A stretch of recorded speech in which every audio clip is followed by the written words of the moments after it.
Okay, let's unpack this. Did you know that South Korea, a country that, well, not that long ago really depended almost entirely on the US for its military gear, is now the world's eighth largest weapons exporter? Just think about that for a second. A nation that was mostly importing defense tech is now a major global supplier. It really is a remarkable transformation, isn't it? I mean, going from uh, almost total dependency to being such a big player on the international arms market and doing it in just a few decades, that's quite a story. Lots of lessons there, I think, on strategic planning, industrial muscle. Absolutely. And that rapid, pretty dramatic shift is exactly what we're diving into today. Our mission here is to explore this incredible rise of South Korea's defense industry. How did they actually engineer this? We'll look at the key decisions, the big projects that sort of define their capabilities, the impact this industry's had, and yeah, the bumps in the road too. And we're drawing on a few different sources today to piece this together. We've got a pretty comprehensive overview from Wikipedia, gives us the history, lays out the sectors. Then there are some really interesting discussion threads from Reddit. They offer quite different takes on the KF-21 fighter jet.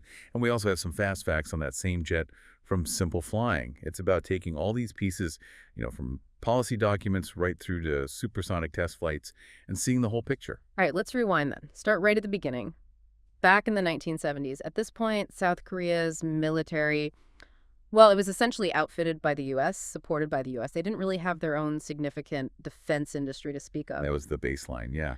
But a clear shift happened in the 70s under President Park Chung-hee. South Korea faced, well, constant security threats, right? Yeah. Especially from the north. And they were also looking at a partial withdrawal of U.S. troops. That created a really powerful drive. Yeah. They needed their own defense capabilities urgently. And this wasn't just about building tanks or guns in isolation. It was fundamentally tied into this massive national push for industrialization. The key thing here, right from the get-go, is defense wasn't treated separately. Park's third five-year plan, early 70s, huge focus on heavy and chemical industries.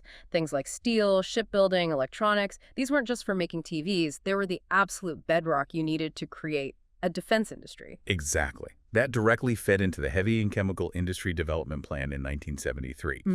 The sources are pretty clear. The main motivation wasn't just economic growth. It was explicitly linked to national security concerns, reducing that vulnerability that comes with relying on others. And they didn't just hope it would happen. They set up specific government bodies, specific plans. The Agency for Defense Development, ADD, established in 1970, its job to specifically streamline R&D, technology acquisition, purely for defense. And they passed this law, the special law on military procurement. This was critical because building weapons, it's expensive, it's risky, especially for private firms just starting out.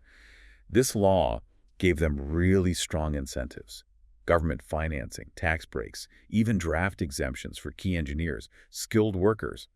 And maybe the most striking thing, one source notes: government guarantees of survival for these companies if they ran into financial trouble. Survival guarantees. Wow. Talk about the state putting its full weight behind something.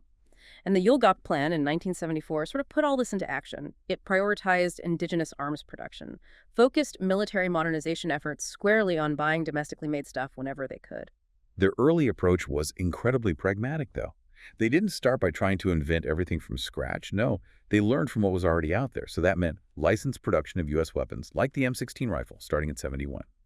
Then they moved into reverse engineering U.S.-made weapons through the mid-70s and into the early 80s. Right. So the insight there is they didn't let, the perfect be the enemy of the good. They used licensing, reverse engineering. These were vital, faster ways to get the know-how, build up their own capabilities step by step, starting with the less complex stuff. Precisely. Okay. Fast forward a couple of decades.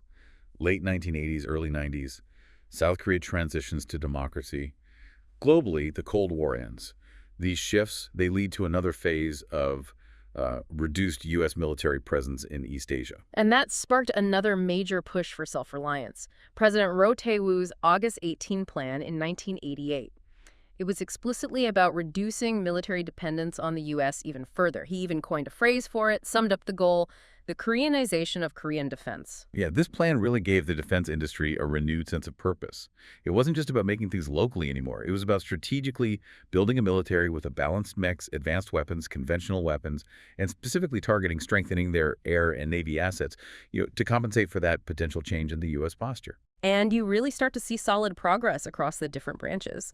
The Navy began looking at larger submarines, aerospace got more proactive, they aimed for a domestic supersonic jet with the Korean fighters program, although that was complicated.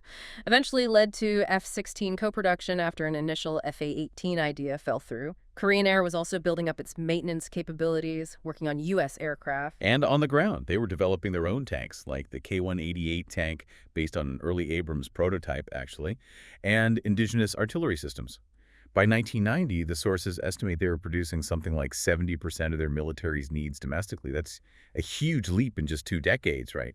A clear result of that sustained government policy, that investment. Absolutely validates the strategy. And that foundation really set the stage for some more pretty impressive advancements and flagship projects we see now. Let's dive into those specific sectors, starting with aerospace. This area had some fascinating dynamics early on. Yes, definitely. There was this period of pretty intense rivalry. You had major conglomerates like Korean Air, Samsung Aerospace, Daewoo Heavy Industries, Hyundai Space and Aircraft, all competing. The government actually encouraged this competition, especially around that Korean fighter program for the F-16 license. Samsung Aerospace eventually won that, which gave them crucial experience. But then came the 1997 Asian financial crisis, a real shock to the system. And the insight here, I think, is how a crisis can force big structural changes. This crisis basically forced a major consolidation. Samsung Aerospace, Daewoo Heavy, Hyundai Space, they merged in 1999, formed Korea Aerospace Industries, KAI, the single national champion for aircraft manufacturing. Korean Air stayed separate, focused elsewhere. Right, and KAI became the heart of their domestic aerospace production. They took on existing projects, launched new ones, like the KT-1 trainer and the T-50 FA-50. The T-50 FA-50 was a massive milestone, their first domestically produced supersonic aircraft. And it's been a big export success story, too. They also kept co-producing things like the F-15K. Which brings us, naturally, to their most ambitious aerospace project so far, the KF-21 Boramae. The KF-21. Yeah, South Korea's second domestic fighter program, building on that FA-50 experience. It's designed as an advanced multi-role fighter. The plan is to roll it out in blocks. Block 1 initially focused on air-to-air external weapons. Block 2 adds air-to-ground capabilities. And there are even plans for later versions. Maybe internal weapon bays, advanced long-range missiles, stuff like that. Looking at pictures, you can't help but notice it incorporates stealthy features in its design, right? It definitely has a visual resemblance to U.S. 5th-gen fighters, F-22, F-35. Oh, yeah. That resemblance was a big topic in that Reddit discussion we looked at. Some people immediately jumped on that, calling it an F-35 knockoff or some kind of hybrid. One commenter specifically pointed out the cockpit layout looking very similar to the F-35's. But there was another perspective in that thread, offered a different insight, didn't it? Someone argued the KF-21 isn't necessarily trying to be a direct competitor to the F-35, which South Korea already operates anyway. Instead, they suggested its purpose might be closer to something like a modernized MiG-31, a platform optimized for delivering a fatal punch using big, specialized missiles, long-range air-to-air, supersonic anti-ship, maybe even air-launched ballistic missiles. Things the F-35's internal bays might struggle with. That's a really interesting strategic take, isn't it? Focusing on specific missions, specific payloads, rather than trying to fully replicate F-35 stealth. It suggests they're building a complementary capability, maybe not just a cheaper alternative. Development costs are, well, steep, around $8 billion US, primarily funded by the South Korean government, but there are international partners involved. South Korea covers 60%, KAI and private firms chip in 20%. Indonesia initially committed to 20%, but there have been persistent payment issues. So that stake was actually reduced to 7.5% just recently, August 2024. The Korean government picked up the difference. It kind of shows the complexity, the potential pitfalls of these big international defense collaborations. And we saw that play out with other incidents too, right? Beyond just payment delays, there was that whole investigation back in February 2024, alleged attempts by Indonesian engineers to steal classified tech data using USB drives. Yeah, those moments really highlight the challenges you face when you've got highly sensitive technology, different national interests, all mixed together in shared projects. It's a reminder that international partnership isn't always smooth sailing. Far from it sometimes. Still, despite those hurdles, the project is moving forward. They've got 6 flying prototypes up, testing extensively, aiming for over 2,000 test flights by 2026. Key milestones are being hit, definitely. First flight was July 2022, hit supersonic speed January 2023. And they've successfully done weapon separation tests, advanced missiles like Meteor, AM-2000. plus aerial gun firing tests, checking all the boxes. And really significant news just recently, serial production officially kicked off in July 2024. The first batch, 20 Block 1 jets, is on order. Delivery expected by August 2027, another 20 Block 1s planned after that, then 80 Block 2 jets by 2032. So this moves the KF-21 from being just a test program to an actual production line, which means the Republic of Korea Air Force will start getting operational jets pretty soon. And KAI is definitely pushing the KF-21 for export alongside their successful F-50. Looking at markets in Southeast Asia, South America, though as one source pointed out, that reliance on components from other countries, like the UK in the F-50's case, that can sometimes lead to export blocks if those countries object for political reasons, which actually happened with a potential F-50 sale to Argentina. Yeah, that reliance on foreign components. Mhm. It's a theme that keeps popping up across their industry, isn't it? Something we should definitely circle back to. But let's shift gears from the air to the sea. South Korea's shipbuilding sector. That's also seen incredible growth in defense capabilities. Absolutely. This started with a very practical need. Yeah. Coastal defense, patrol boats to counter North Korean infiltrations. Mm. But it evolved rapidly. Companies like HHI, DSME, these are major global commercial shipbuilders. They leveraged that massive expertise to build increasingly sophisticated warships. Right. They moved from frigates and corvettes, mostly for anti-submarine warfare, to much larger, much more capable vessels.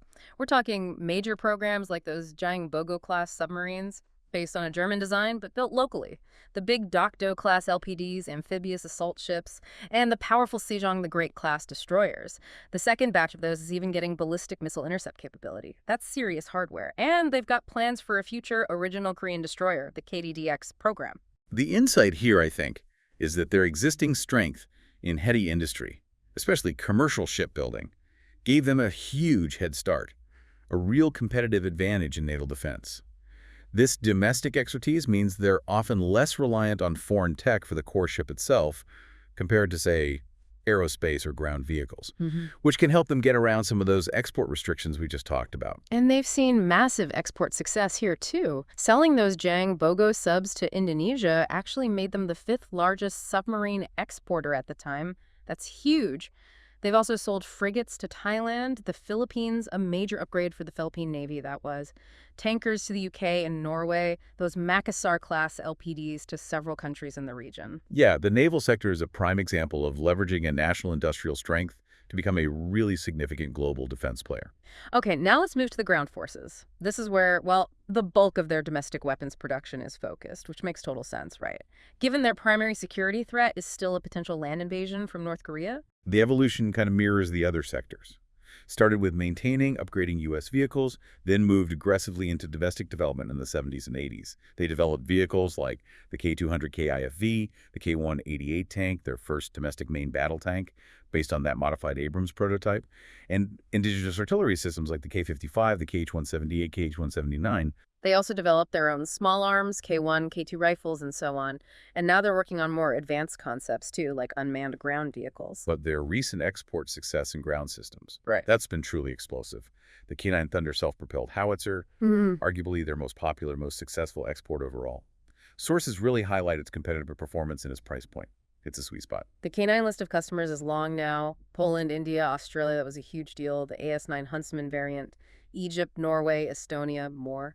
They even co-developed a version, the T-155, with Turkey. Then there's the K2 Black Panther main battle tank. Another potentially huge earner. It's highly sought after. Poland's buying a lot, Oman's interested.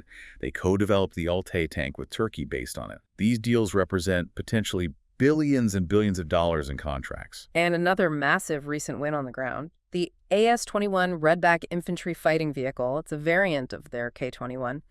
It won the major Australian Land 400 Phase 3 program contract, worth billions again, a huge validation of their IFE design, beating out established players. Yeah, these ground vehicle successes really show they've moved far beyond just basic license production.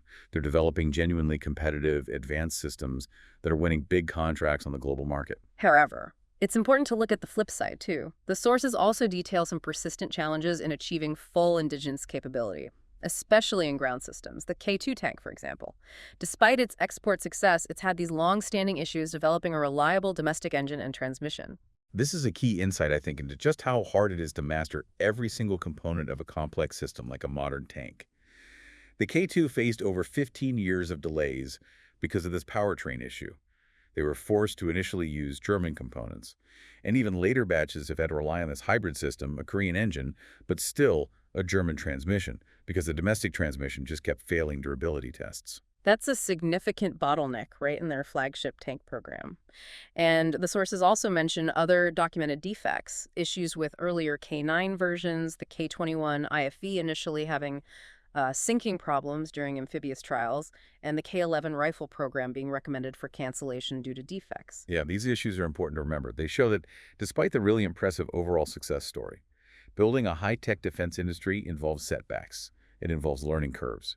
And the reality is, achieving true independence at the component level for absolutely everything, it's incredibly difficult. Sometimes it takes decades. So let's zoom out a bit. What's the broader impact of all this, beyond just military capability? What does this industry actually mean for South Korea as a nation? Well, the sources highlight its role as a pretty significant economic engine and a driver of innovation. The defense industry was intentionally used, remember, to kickstart rapid industrialization back in the 70s, particularly through that heavy and chemical industry's drive. It spurred technological innovation too, right? Yeah. R&D in defense often leads to dual-use technologies, things that spill over into civilian industries, fostering broader economic growth. One source estimated it contributed about 1% to GNP between 75 and 89. That's a significant chunk for a developing industry. Although it's worth noting, there are different perspectives even within the sources on this. While buying arms is often linked to creating jobs, one source suggested the defense industry itself maybe fell short in job creation compared to expectations. Right, regardless of the specific debates on metrics like job creation, the sheer scale of their export growth is undeniable, climbing to the world's 8th largest arms exporter. That's not just a military stat. It represents billions in revenue, growing global influence, and a validation of their industrial capacity. They're now supplying countries all across Asia, Oceania, Europe, the Middle East. But as we've touched on, the challenges are still very real. That dependency on foreign technology for critical components like the K-2 tank transmission remains a vulnerability. And as we saw with the U.S. denying some KFX tech initially, or the U.K. blocking that FA-50 sale, denials of technology or restrictions on exports because of foreign components, they can cause major delays or even kill deals entirely. It's a complex dependency, isn't it? They've achieved remarkable indigenous capability in many areas, yes, but they still operate within a global tech ecosystem. Key pieces, and therefore potential points of leverage or constraint, often reside outside their borders. So it's really a picture of incredible success, built on deliberate strategy, huge investment, overcoming significant technical hurdles, but also constantly navigating the complex realities of international partnerships and those technology dependencies. Exactly. A journey from near total reliance to being a genuine global player, marked by key achievements like the K-9, those advanced warships, and now this ambitious KF-21 fighter project. So as we wrap up this deep dive, maybe here's a question to sit with. South Korea's path. It involved this clear long-term government strategy, right? But it wasn't just about aiming for full independence overnight. It blended aggressive homegrown development with pragmatic licensing, reverse engineering, strategic international partnerships, accepting reliance on foreign tech where necessary, while always pushing the boundaries of their own capabilities. Yeah, given this complex sort of layered approach, balancing their own national security goals and ambitions with the hard realities of global technology access and fierce competition, what lessons does this unique journey offer, especially for other countries around the world trying to build or strengthen their own defense industrial base? How much independence is really necessary or even achievable? And what are the real trade-offs involved in relying on others versus going it alone? It definitely leaves you thinking about that delicate balancing act nations have to perform in the global arms market today.